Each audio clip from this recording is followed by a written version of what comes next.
Question number 19 यानी प्रश्न संख्या 19, ये अभिकथन और कारणों वाला क्वेश्चन होता है, यानी असर्शन और रीजन का।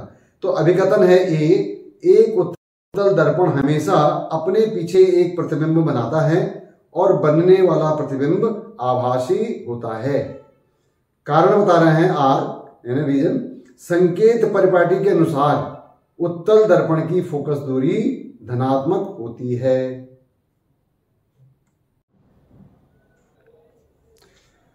प्रश्न संख्या 19 यानी क्वेश्चन नंबर 19, ये अभिकथन और कारण वाला है क्वेश्चन। तो इसमें अभिकथन यानी ए है असर्शन, एक उत्तल दर्पण हमेशा अपने पीछे एक प्रतिबिंब बनाता है और बनने वाला प्रतिबिंब आभासी होता है, पहला। और दूसरा इसने कारण बताया कि संकेत परिपाटी के अनुसार उत्तल दर्पण की फोकस दूरी हमेशा धनात्मक होती है। तो ये जो उत्तल दर्पण है, देखिए ये उत्तल दर्पण है, यहां पर हम ऐसे कर लें, ये उत्तल दर्पण नहीं है, तो कौन सा दर्पण बन गया? अवतल दर्पण। तो इसलिए अगर हम इसको देखें,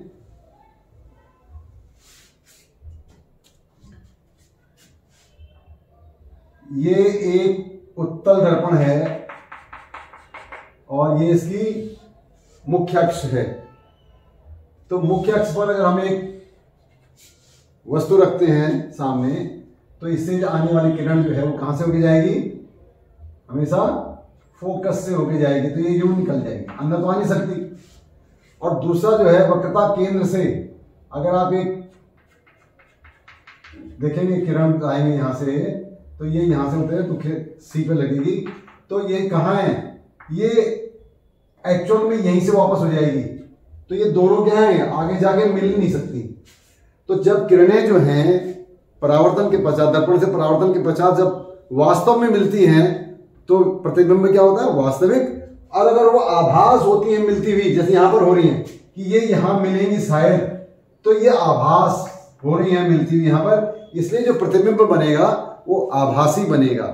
तो इसने जो पहला अभिकथन है वो बिल्कुल सही है कि एक उत्तल दर्पण हमेशा अपने पीछे एक प्रतिबिंब बनाएगा और वो प्रतिबिंब हमेशा कैसा होगा? आभासी होगा।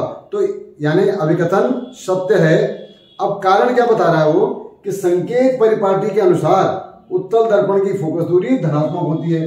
अब ये फोकस दूरी ये हुई, तो चूंकि ये आपतित किरण के साथ ही डिस्टेंस है हमारी, इसलिए ये पॉजिटिव है।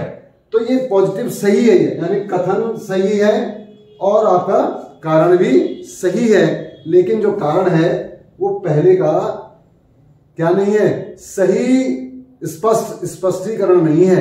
तो यानी उसका स्पष्टीकरण जो है वो सही नहीं है। इसे ऑप्शन बी इसका आंसर होगा। फिर से देख लें कि अभिकथन कहता है कि इसके द्वारा जो प्रतिबिंब बनेगा वो आभासी बनेगा और दर्पण के पीछे बनेगा, तो बिल्कुल सही है। दूसरी बात तो कहता है इसका जो फोकस दूरी होगी वो धनात्मक होगी। तो चिन्ह परिपाटी के अनुसार अगर हम देखें तो ये आपतन किरण के ही दिशा में जो है ये इसकी दूरी है, तो ये हमेशा धनात्मक होती है। और आपतित किरण के अगर हम विपरीत दिशा में जाते हैं दूरी नापने के लिए, तो ऋणात्मक होती है। तो ये धनात्मक भी सही है। लेकिन ये इसका पॉजिटिव होना, यहां पर ये आभासी बनेगा, ये सही है, स्पष्टीकरण नहीं है। तो इसलिए इस समय जो ऑप्शन होगी हमारी वो बी होगी।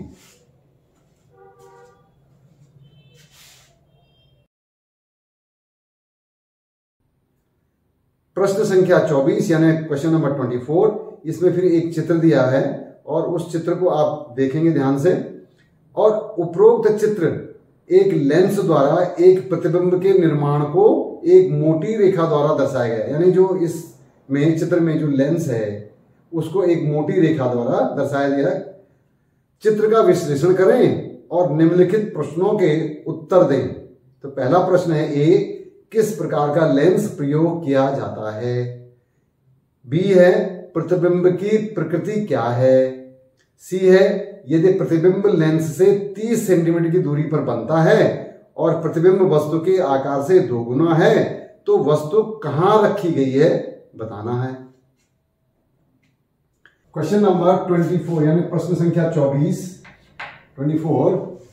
इसमें कहते हैं कि उपरोक्त ये जो सामने चित्र है, इसमें उपरोक्त चित्र एक लेंस द्वारा एक प्रतिबिंब के निर्माण को एक मोटी रेखा, यानी ये जो रेखा है आपकी, ये लेंस को दर्शा रहा है, ये लेंस है यहां पर, ऐसा बता रहा है, वो दर्शाया गया है। चित्र का विश्लेषण करें और निम्नलिखित प्रश्नों के उत्तर दें।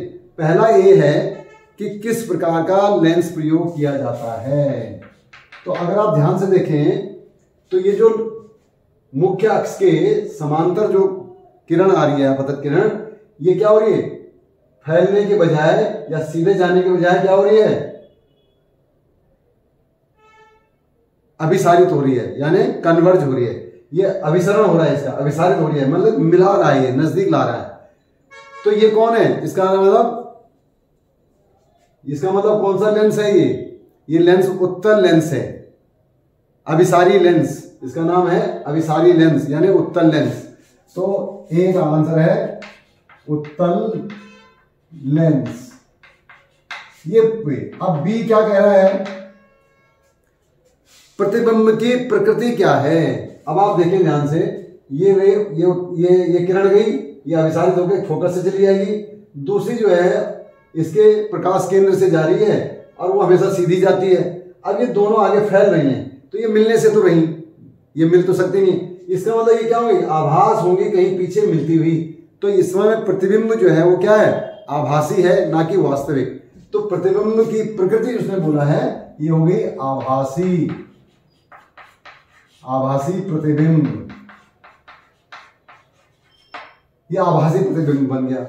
तो बी का आंसर भी आपके पास आ गया। अब सी के लिए पूछ रहा है कि यदि प्रतिबिंब लेंस से 30 सेंटीमीटर दूरी पर होता है, यानी यहां से लेके यहां तक 30 सेंटीमीटर है, यानी इस समय क्या कह रहा है कि v इक्वल टू -30 सेंटीमीटर। आपको पता है ना कि आपतित किरण किधर है, इधर है, और दूरी हम किधर नाप रहे हैं, उल्टी दिशा में। तो जो उल्टी दिशा में नापेंगे वो हमेशा क्या होंगी, ऋणात्मक होंगी। तो v जो है -30 सेंटीमीटर हो गया। और वो साथ में ये भी कह रहा है कि प्रतिबिंब वस्तु के आकार से 2 गुना है, यानी जो यहां पर m है जिसको हम बोलते हैं उसकी आवर्धन क्षमता जो है, आवर्धन जो है, तो आवर्धन m जो है वो क्या होता है, size of the image upon size of the object, जिसको आप HI भी कह सकते हो और HO भी कह सकते हो। इमेज की इमेज यानी प्रतिबिंब की ऊंचाई, और यहां पर वस्तु की ऊंचाई यानी ऑब्जेक्ट की हाइट। और ये उसने कितना दे रखा है, +2 दे रखा है, क्योंकि सेम साइज में तो +2 ही आएगा। और हम जानते हैं कि सिंस m इक्वल टू क्या होता है, v/u भी होता है। तो m की वैल्यू हमारे पास कितनी है, +2 है, v की वैल्यू कितनी है, -30 है, u की वैल्यू हमें ढूंढनी है। तो इसलिए u इक्वल कितना हो गया, -30/2। तो u इक्वल कितना हो गया, -15 सेंटीमीटर। तो अब क्वेश्चन होता है कि वो कहां रखा है, वस्तु कहां रखी गई है। तो वस्तु जो है वो 15 सेंटीमीटर दूरी पर रखी गई है लेंस से। एक बार फिर से देखेंगे, ये उत्तल लेंस है क्योंकि ये जो किरण जा रही है उसको अभिसारित कर रहा है। तो ये अभिसारी लेंस है यानी कन्वेक्स लेंस है। दूसरा जो है, जो इमेज बन रही है वो रे जो है यानी किरणें हमारी फैल रही हैं, इसे वास्तविक तो ये मिलेंगी नहीं, वास्तव में मिल नहीं सकती, इसलिए आभास होती है कि यहाँ ये मिलेगी, इसलिए इसने जो प्रतिबिंब बनाया वो आभासी बनाया, तो आभासी प्रतिबिंब हो गया। दूसरी बात उसने कहा कि ये प्रतिबिंब को कहाँ रखा जाए कि इसकी जो प्रतिबिंब की जो ऊंचाई होगी या लंबाई होगी या आकार होगा उसके दुगना है। तो इसके लिए हमने कहा कि आवर्धन की वैल्यू क्या है, +2 हो जाएगी और वो होगा I/O। इसकी वैल्यू हमेशा v/u भी होती है, ये फॉर्मूला क्या है हमारा। तो यहां वैल्यू डाली तो 2 = -30/u, तो u इक्वल टू नीचे 2 चला जाएगा, 30/2 हो जाएगा और -15 हो जाएगा। इसलिए वो कहां पर रखा है, 15 सेंटीमीटर पे रखा हुआ है। इसका ये आंसर आ गया, बहुत सिंपल है।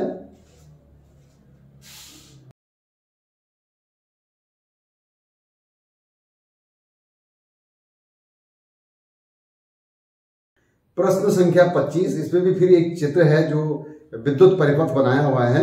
तो और इसमें क्या है, विकल्प ए या बी में से किसी एक को प्रयास करना है, उसको हल करने का है, किसी एक को हल करें। तो पहला ये है, कपड़े के ड्रायर में विद्युत परिपथ जो ऊपर चित्र में दिया है, समांतर में दो हीटर X और Y हैं। उपरोक्त चित्र 230 वोल्ट विद्युत आपूर्ति से जुड़े सर्किट को दर्शाता है। जब दोनों स्विच बंद होते हैं यानी स्विच ऑन कर दिए जाते हैं तो X में धारा 3.5 एम्पीयर होती है। ऊपर दिए गए परिपथ का विश्लेषण करें और निम्नलिखित प्रश्नों के उत्तर दें। तो पहला प्रश्न है, हीटर X में विकसित शक्ति की गणना करें। पार्ट 2 है, यदि X का प्रतिरोध Y से 2 गुना है तो हीटर Y में विद्युत धारा की गणना करें। प्रश्न संख्या 25 यानी क्वेश्चन नंबर 25, वो ये कहता है कि विकल्प A या B में से किसी एक को इसका प्रयास करें या एक को अटेम्प्ट करें आप। तो A जो है वो है क्वेश्चन कि यहां पर 230 वोल्ट पर एक कपड़े के ड्रायर में विद्युत परिपथ में समांतर में दो हीटर X और Y लगे हुए हैं। यहां पर ये X है, ये X हीटर है और दूसरा हमारा Y हीटर है।